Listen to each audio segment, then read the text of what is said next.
배따라기 김동인. 좋은 일기다.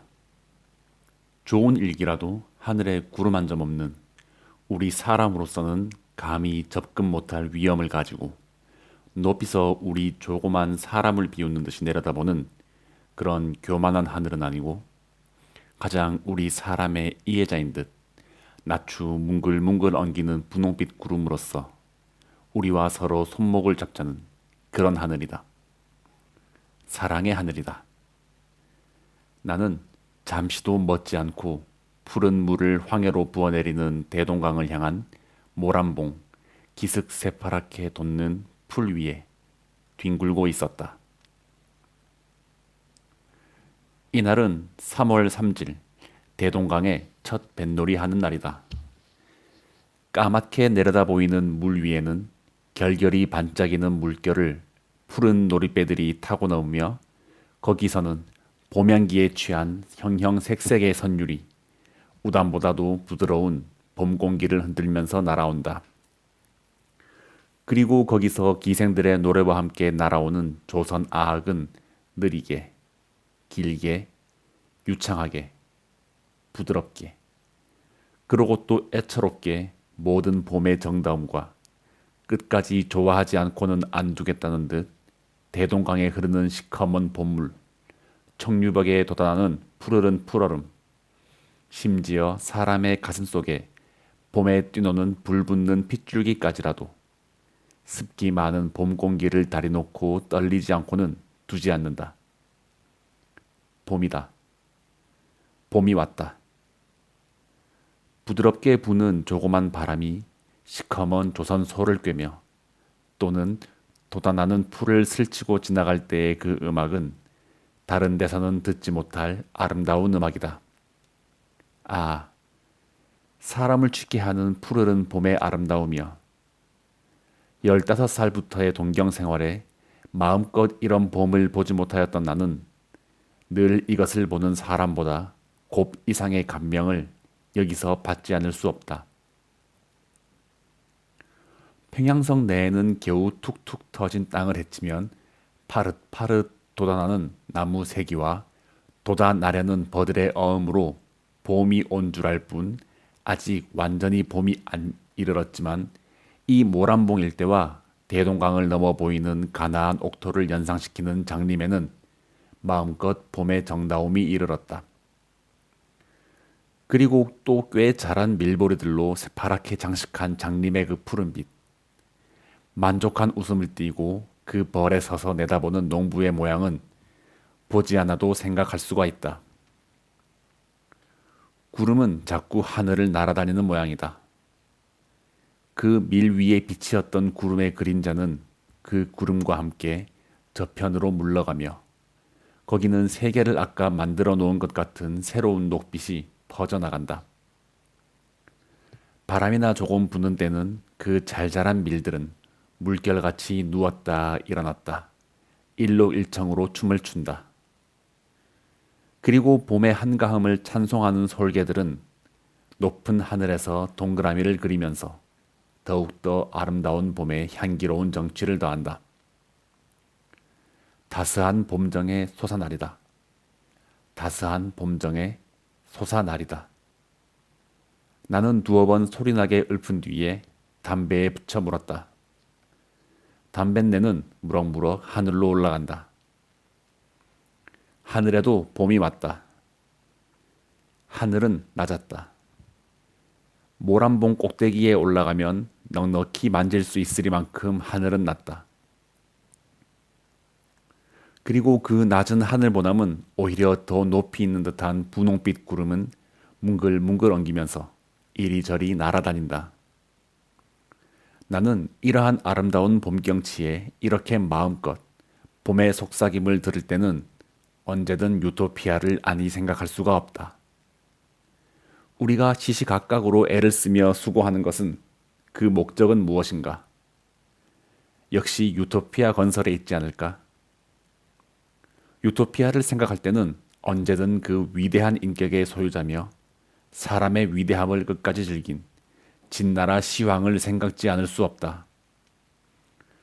우리가 어찌하면 죽지를 아니할까 하여 소년 300을 배에 태워 불사약을 구하려 떠나보내며 예술의 사치를 다하여 아방궁을 지으며 매일 신하 몇천 명과 잔치로서 즐기며 이리하여 여기 한 유토피아를 세우려던 시황은 몇만의 역사가가 어떻다고 욕을 하든 그는 참말로 인생의 향락자이며 역사 이후에 제일 큰 위인이라고 할 수가 있다.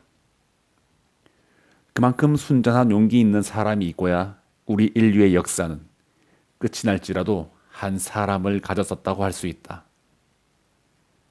큰 사람이었었다 하면서 나는 머리를 흔들었다. 이때다. 기자묘 근처에서 무슨 슬픈 음율이 봄 공기를 진동시키며 날아오는 것이 들렸다. 나는 무심코 귀를 기울였다. 영유 뱃다락이다. 그것도 웬만한 강대나 기생은 발꿈치에도 딛지 못하리만큼 그만큼 그 뱃다라기의 주인은 잘 부르는 사람이었다. 비나이다 비나이다. 산천후토 1월 성신 하나님 전 비나이다. 신락 같은 우리 목숨 살려달라 비나이다. 애야 어그여지야. 여기에 이르렀을 때 저편 아랫물에서 장고 소리와 함께 기생의 노래가 울리어오며 뱃다라기는 그만 안 들리게 되었다. 나는 2년 전 한여름을 영유서 지내본 일이 있다. 뱃다라기에 본 고장인 영유를 몇 달 있어본 사람은 그 뱃다라기에 대하여 언제든 한 속절없는 애처로움을 깨달을 것이다. 영유, 이름은 모르지만 어떠한 산에 올라가서 내다보면 앞은 망망한 황해이니 그곳 저녁 때의 경치는 한 번 본 사람은 영구히 잊을 수가 없으리라. 불덩이 같은 커다란 시뻘건 해가 남실남실 넘치는 바다에 도로 빠질 듯 도로 솟아오를 듯 춤을 추며 거기서 때때로 보이지 않는 배에서 뱃다라기만 슬프게 날아오는 것을 들을 때엔 눈물 많은 나는 때때로 눈물을 흘렸다. 이로 보아서 어떤 원의 아내가 자기의 모든 영화를 낡은 신같이 내어던지고 뱃사람과 정처 없는 물길을 떠났다 함도 믿지 못할 말이랄 수가 없다. 영유서 돌아온 뒤에도 그 뱃다라기는 내 마음에 깊이 새겨져 있으리라 잊을 수가 없다. 언제 한번 다시 영유를 가서 그 노래를 한 번 더 들어보고 그 경치를 다시 보고 싶은 생각이 늘 떠나지를 않았다. 장고 소리와 기생의 노래는 먹고 뱃다라기만 슬프게 날아온다. 결결이 부는 바람으로 말미암아 때때로는 들을 수가 없으되 나의 기억과 곡조를 종합하여 들은 뱃다라기는 이 대목이다. 강변에 나왔다가 나를 보더니만 혼비백산하여 꿈인지 생시인지 와르륵 달려들어 섬섬 옥수로 붙여잡고 호천만극하는 말이 하늘로서 떨어지며 땅으로서 솟아났나. 바람결에 묻어오고 구름길에 쐬어왔나. 일이 서로 붙들고 울음을째 일리 죄인이며 일가 친척인 모두 모여 여기까지 들은 나는 마침내 참지 못하고 벌떡 일어서서 소나무 가지에 걸리었던 모자를 내려쓰고 그곳을 찾으러 모란봉 꼭대기에 올라섰다. 꼭대기는 좀 더 노랫소리가 잘 들린다. 그는 뱃다라기의 맨 마지막 여기를 부른다. 밥을 빌어서 죽을 쏠지라도 제발 덕분에 뱃놈 노릇은 하지 마라. 애야 어그여지야. 그의 소리로서 방향을 찾으려던 나는 그만 그 자리에 섰다. 어딘가 기자묘 혹은 을밀대? 그러나 나는 오래 서 있을 수가 없었다. 어떻든 찾아보자 하고 현무문으로 가서 문 밖에 썩 나섰다. 기자묘의 깊은 솔밭은 눈앞에 쫙 퍼진다. 어딘가? 나는 또 물어보았다. 이때 그는 또다시 배따라기를 시초부터 부른다. 그 소리는 왼편에서 온다. 왼편이구나 하면서 소리 나는 곳을 더듬어서 소나무 틈으로 한참 돌다가 겨우 기자묘 치고는 그중 하늘이 넓은 밝은 곳에 혼자서 뒹굴고 있는 그를 찾아내었다. 나의 생각한 바와 같은 얼굴이다. 얼굴, 코, 입, 눈, 몸집이 모두 네모나고 그의 이마에 굵은 주름살과 시커먼 눈썹은 고생 많이 함과 순진한 성격을 나타낸다. 그는 어떤 신사가 자기를 들여다보는 것을 보고 노래를 그치고 일어나 앉는다. 왜? 그냥 하지요. 하면서 나는 그의 곁에 가앉았다. 할 뿐 그는 눈을 들어서 터진 하늘을 바라본다. 좋은 눈이었다. 바다의 넓고 큼이 유감없이 그의 눈에 있었다. 그는 뱃사람이라 나는 짐작하였다. 고향이 영유요? 예, 영유서 나기는 했지만 한 20년 영유는 가보지도 않았시오. 왜 20년씩 고향을 안 가요? 사람의 일이라니 마음대로 됩될까? 그는 왜 그러는지 한숨을 짓는다. 그저 운명이 제일 휩셉디다. 운명의 힘이 제일 세다는 그는 사귀지 못할 원한과 뉘우침이 섞여 있다. 그래요? 나는 다만 그를 건너다 볼 뿐이다. 한참 잠잠하니 있다가 나는 다시 말하였다. 자, 노형의 경험담이나 한번 들어봅시다. 감출 일이 아니면 한번 이야기해 보소. 감출 일은 그럼 어디 들어봅시다 그려. 그는 다시 하늘을 쳐다보았다. 그러나 좀 있다가 하디오 하면서 내가 담배를 붙이는 것을 보고 자기도 담배를 붙여 물고 이야기를 꺼낸다. 낳지도 않는 19년 전 8월 열 하룻날 일인데요. 하면서 그가 이야기한 바는 대략 이와 같은 것이었다. 그의 살던 마을은 영유 고을서 한 20리 떠나 있는 바다를 향한 조그만 어촌이다. 그의 살던 조그만 마을에서는 그는 꽤 유명한 사람이었다. 그의 부모는 모두 열대 새 났을 때 돌아갔고 남은 사람이라고는 곁집에 딴살림하는 그의 아우 부처와 그 자기 부처뿐이었다. 그들 형제가 그 마을에서 제일 부자이고 또 제일 고기잡이를 잘하였고 그중 글이 있었고 배따라기도 그 마을에서 빼나게 그 형제가 잘 불렀다. 말하자면 그 형제가 그 동네의 대표격 사람이었다. 8월 보름은 추석 명절이다. 8월 열 하룻날 그는 명절에 쓸 장도 볼 겸 그의 아내가 늘 부러워하는 거울도 하나 사올 겸 장으로 향하였다. 당손네 집에 있는 것보다 큰 것이요. 잊지 말고요. 그의 아내는 길까지 따라 나오면서 잊지 않도록 부탁하였다. 아니죠. 하면서 그는 떠오르는 새빨간 햇빛을 앞으로 받으면서 자기 마을을 나선다. 그는 아내를 고아했다.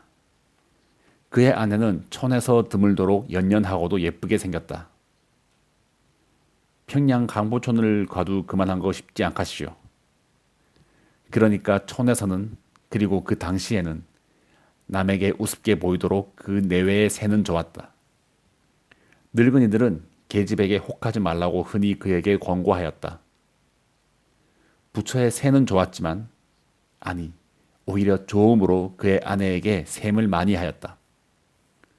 그러고 그의 아내는 시기를 받을 일을 많이 하였다.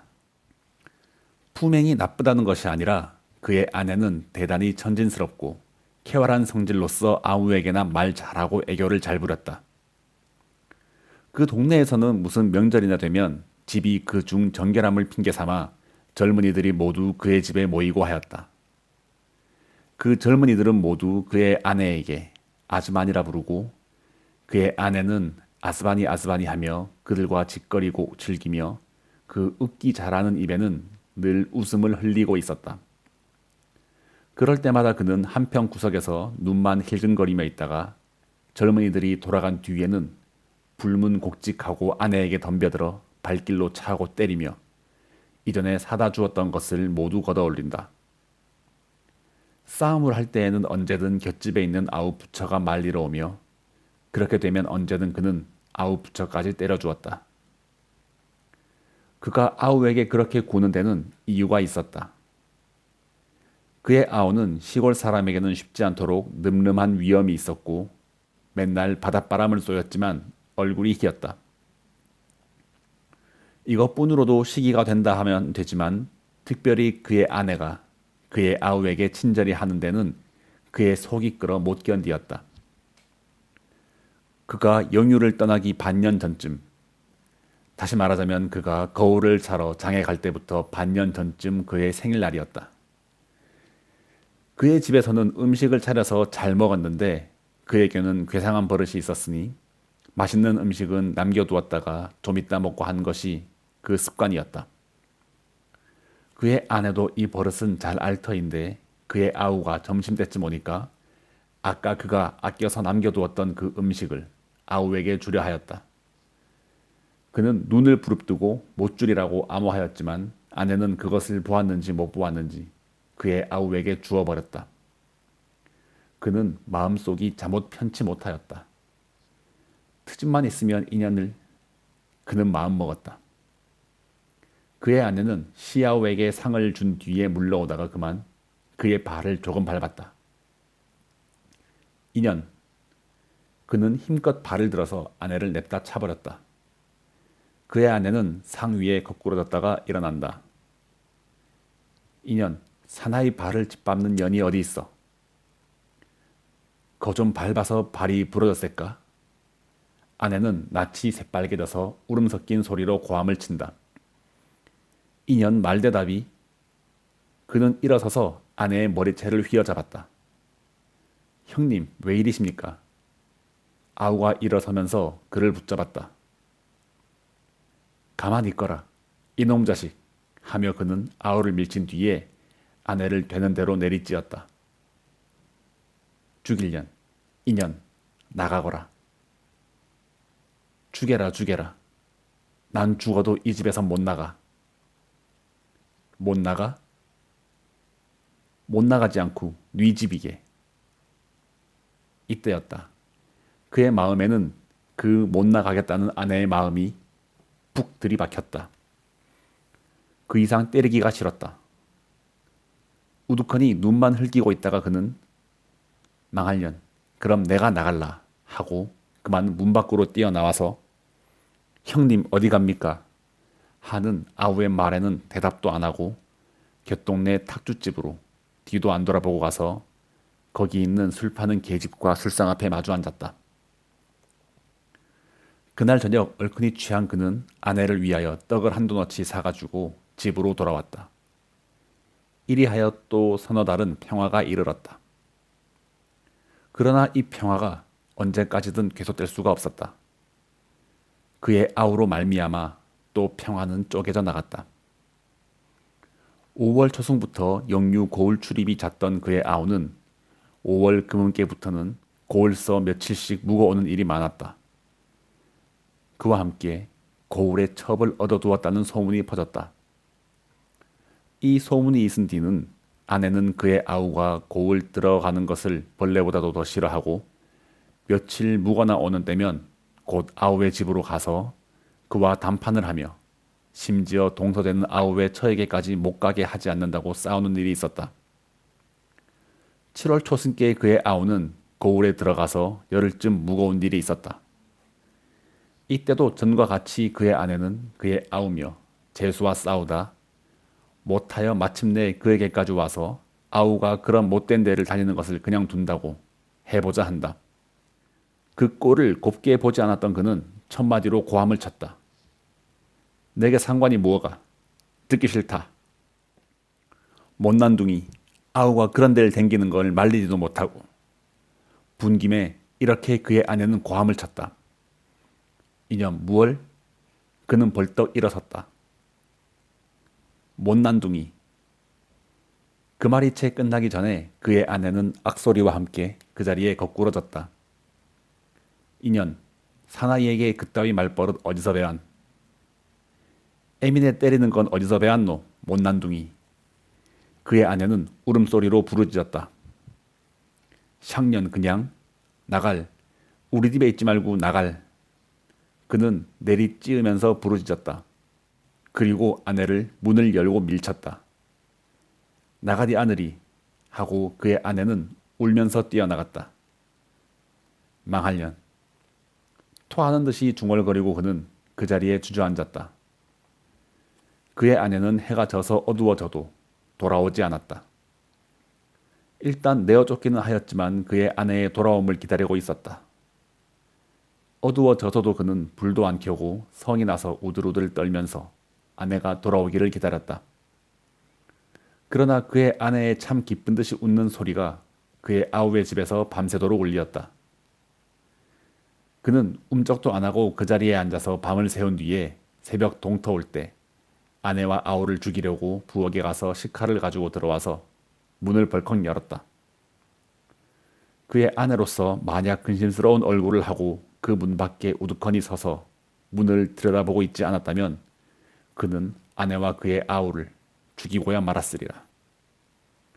그의 아내를 보는 순간 마음에 가득 차는 사랑을 느끼면서 칼을 내던지고 뛰어나가서 아내의 머리채를 휘어잡고 인연하면서 들어와서 뺨을 물어뜯듯이 함께 이리저리 자빠져서 뒹구었다. 그런 이야기를 다 하려면 끝이 없으되 다만 그의 아내, 그의 아우, 세 사람의 삼각관계는 대략 이와 같았다. 거울은 마침 장의 마음에 맞는 것이 있었다. 지금 것과 대보면 어떤 때는 코도 크게 보이고 입이 작게도 보이는 것이지만 그 당시에는 그리고 그런 촌에서는 둘도 없는 귀물이었다. 거울을 사가지고 장을 본 뒤에 그는 이 거울을 아내에게 주면 그 기뻐할 모양을 생각하며 새빨간 저녁 햇빛을 받는 넘치는 듯한 바다를 안고 자기 집으로 늘 들러오던 탁주집에도 안 들러서 돌아왔다. 그러나 그가 그의 집 방 안에 들어설 때는 뜻도 안 하였던 광경이 그의 눈앞에 벌리어 있었다. 방 한가운데는 떡상이 있고 그의 아우는 수건이 벗겨져 목 뒤로 늘어지고 조골이 고름이 모두 풀어져 가지고 한편 모퉁이에 있고 아내도 머리채가 모두 뒤로 늘어지고 치마가 배꼽 아래로 늘어지도록 되어 있으며 그의 아내와 아우는 그를 보고 어찌할 줄을 모르는 듯이 움쩍도 안 하고 서 있었다. 세 사람은 한참 동안 어이가 없어서 서 있었다. 그러나 좀 있다가 마침내 그의 아우가 겨우 말했다. 이놈의 쥐 어디 갔니? 쥐? 훌륭한 쥐 잡댔구나. 그는 말을 끝내지도 않고 짐을 벗어던지며 뛰어가서 아우의 멱살을 그러잡았다. 형님, 정말 쥐가... 쥐? 이놈, 형수하고 그런 쥐 잡는 놈이 어디 있니? 그는 아우를 따기를 몇 대 때린 뒤에 등에서 밀어서 문 밖에 내어 던졌다. 그런 뒤에 이제 자기에게 이를 매를 생각하고 우들우들 떨면서 아랫목에 서 있는 아내에게 달려들었다. 인연, 시아우와 그런 쥐 잡는 년이 어디 있어? 그는 아내를 거꾸로 들이고 함부로 내리찌었다. 정말 쥐가... 아이 죽겠다. 인연, 너도 쥐? 죽어라. 그의 팔다리는 함부로 아내의 몸 위에 오르내렸다. 아이 죽겠다. 정말 아까 저건이가 왔기에 떡 먹으라고 내어놓았더니. 듣기 싫다. 시아우 붙은 년이 무슨 잔소릴. 아이, 정말이야요. 쥐가 한 마리나... 그냥 쥐? 쥐 잡을래다가... 샹년, 죽어라. 물에라도 빠져 죽을. 그는 실컷 때린 뒤에 아내도 아우처럼 등을 밀어 내어 쪼았다. 그 뒤에 그의 등으로 고기 배때기에 장사해라 하고 토하였다. 분풀이는 실컷 하였지만 그래도 마음속이 잠옷 편치 못하였다. 그는 아랫목으로 가서 바람벽을 의지하고 실신한 사람같이 우두커니 서서 떡상만 들여다보고 있었다. 1시간, 2시간. 서편으로 바다를 향한 마을이라 다른 곳보다는 늦게 어둡지만 그래도 술시쯤 되어서는 깜깜하니 어두웠다. 그는 불을 켜려고 바람벽에서 떠나쳐 성냥을 찾으러 돌아갔다. 성냥은 늘 있던 자리에 있지 않았다. 그래서 여기저기 뒤적이노라니까 어떤 낡은 옷뭉치를 들칠 때 문득 쥐소리가 나면서 무엇이 후더덕 뛰어나온다. 그리하여 저편으로 기어이 도망한다. 역시 쥐됐구나. 그는 조그만 소리로 부르짖었다. 그리고 그만 그 자리에 맥없이 털썩 주저앉았다. 아까 그가 보지 못한 때의 광경이 활동 사진과 같이 그의 머리에 지나갔다. 아우가 집에를 온다. 아우에게 친절한 아내는 떡을 먹으라고 아우에게 떡상을 내놓는다. 그때 어디선가 쥐가 한 마리 뛰어나온다. 둘이서는 쥐를 잡노라고 돌아간다. 한참 성화시키던 쥐는 어느 구석에 숨어버린다. 그들은 쥐를 찾느라고 뒤룩거린다. 그럴 때에 그가 집에 들어선 것이다. 샹년, 좀 있으면 안 들어오리. 그는 억지로 마음먹고 그 자리에 들어 누웠다. 그러나 아내는 밤이 가고 날이 밝기는커녕 해가 중천에 올라도 돌아오질 않았다. 그는 차차 걱정이 나서 찾아보러 나섰다. 아우의 집에도 없었다. 동네를 모두 찾아보아도 본 사람이 없다 한다. 그리하여 낮쯤 한 3살이 내려가서 바닷가에서 겨우 아내를 찾기는 찾았지만 그 아내는 이전 같은 생기로 찬 산 아내가 아니요. 몸은 물에 불어서 곱이나 크게 되고 이전에 늘 웃음을 흘리던 예쁜 입에는 거품을 잔뜩 문 죽은 아내였다. 그는 아내를 업고 집으로 돌아오기까지 정신이 없었다. 이튿날 간단하게 장사를 하였다. 뒤에 따라오는 아우의 얼굴에는 형님 이게 웬일이오이까 하는 듯한 원망이 있었다. 장사를 지낸 이튿날부터 아우는 그 조그만 마을에서 없어졌다. 하루 이틀은 심상히 지냈지만 닷새, 엿새가 지나도 아우는 돌아오지 않았다. 그래서 알아보니까 꼭 그의 아우같이 생긴 사람이 5, 6일 전에 맷산자 보따리를 하여 진 뒤에 새빨간 저녁해를 등으로 받고 더벅더벅 동쪽으로 가더라 한다. 그리하여 열흘이 지나고 20날이 지났지만 한 번 떠난 그의 아우는 돌아올 길이 없고 혼자 남은 아우의 아내는 매일 한숨으로 세월을 보내게 되었다. 그도 이것을 잠자코 보고 있을 수가 없었다. 그 불행의 모든 죄는 그에게 있었다. 그도 마침내 뱃사람이 되어 적으나마 아내를 삼킨 바다와 늘 접근하며 가는 곳마다 아우의 소식을 알아보려고 어떤 배를 얻어 타고 물길을 나섰다. 그는 가는 곳마다 아우의 이름과 모습을 말하여 물었으나 아우의 소식은 알 수가 없었다. 이리하여 꿈결같이 10년을 지내서 9년 전 가을 탁탁 낀 안개를 꿰면 연안 바다를 지나가던 그의 배는 몹시 부는 바람으로 말미암아 파선을 하여 벗 몇 사람이 죽고 그는 정신을 잃고 물 위에 떠돌고 있었다. 그가 겨우 정신을 차린 때는 밤이었다. 그리고 어느덧 그는 뭇 위에 올라와 있었고 그를 말리느라고 시뻘겋게 피워놓은 불빛으로 자기를 간호하는 아우를 보았다. 그는 이상히도 놀라지도 않고 천연하게 물었다. 너 어떻게 여기에 완? 아우는 잠자코 있다가 겨우 대답하였다. 형님, 거저 다 운명이 외다. 따뜻한 불기운에 깜빡 잠이 들려다가 그는 화다닥 깨면서 또 말했다. 10년 동안에 되게 파랬구나. 형님, 나도 변했거니와 형님도 몫이 늙으셨으다.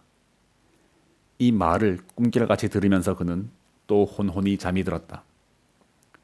그리하여 두어 시간, 꿀보다도 단 잠을 잔 뒤 깨어보니 아까같이 새빨간 불은 피어 있지만 아우는 어디로 갔는지 없어졌다. 곁에 사람에게 물어보니까 아우는 형의 얼굴을 물끄러미 한참 들여다보고 있다가 새빨간 불빛을 등으로 받으면서 터벅터벅 아무 말 없이 어둠 가운데로 쓰러졌다 한다. 이튿날 아무리 알아보아야 그의 아우는 종적이 없어지고 알 수 없으므로 그는 할 일 없이 다른 배를 얻어 타고 또 물길을 떠났다. 그리하여 그의 배가 해주에 이르렀을 때 그는 해주장에 들어가서 무엇을 사려다가 저편 맞은편 가게에 걸핏 그의 아우 같은 사람이 있으므로 뛰어가 보니 그는 벌써 없어졌다. 배가 해주에는 오래 머물지 않으므로 그의 마음은 해주에 남겨두고 또다시 바닷길을 떠났다. 그 뒤 3년을 이리저리 돌아다녔어도 아우는 다시 볼 수가 없었다. 그리하여 3년을 지내서 지금부터 6년 전에 그의 탄 배가 강화도를 지날 때 바다를 향한 가파로운 외편에서 바다를 향하여 날아오는 뱃다라기를 들었다. 그것도 어떤 구절과 곡조는 그의 아우 특식으로 변경된 그의 아우가 아니면 부를 사람이 없는 그 뱃다라기이다. 배가 강화도에는 머무르지 않아서 그저 지나갔으나 인천서 열흘쯤 머무르게 되었으므로 그는 곧 내려서 강화도로 건너가 보았다. 거기서 이리저리 찾아다니다가 어떤 조그만 킥주집에서 물어보니 이름도 그의 아우요. 생긴 모습도 그의 아우인 사람이 묵어있기는 하였으나 사나흘 전에 도로 인천으로 갔다 한다. 그는 곧 돌아서서 인천으로 건너와 찾아보았지만 그 조그만 인천서도 그의 아우를 찾을 바가 없었다. 그 뒤에 눈 오고 비 오며 6년이 지났지만 그는 다시 아우를 만나보지 못하고 아우의 생사까지도 알 수가 없다. 말을 끝낸 그의 눈에는 저녁해에 반사하며 몇 방울의 눈물이 반득인다. 나는 한참 있다가 겨우 물었다. 노형 개수는? 모르디요. 20년을 영유는 안 가봤으니깐요. 노형은 이제 어디로 갈 테요?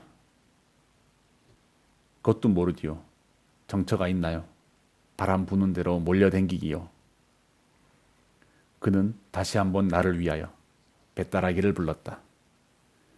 아, 그 속에 잠겨있는 사귀지 못할 뉘우침, 바다에 대한 애처로운 그리움. 노래를 끝낸 다음에 그는 일어서서 시뻘건 저녁해를 잔뜩 등으로 받고 을밀대로 향하여 더벅더벅 걸어간다. 나는 그를 말릴 힘이 없어서 멀거니 그의 등만 바라보고 앉아 있었다. 그날 밤 집에 돌아와서도 그 뱃다라귀와 그의 숙명적인 경험담이 귀에 쟁쟁이 울리어서 잠을 못 이루고 이튿날 아침 깨어서 조반도 안 먹고 기자묘로 뛰어가서 또다시 그를 찾아보았다.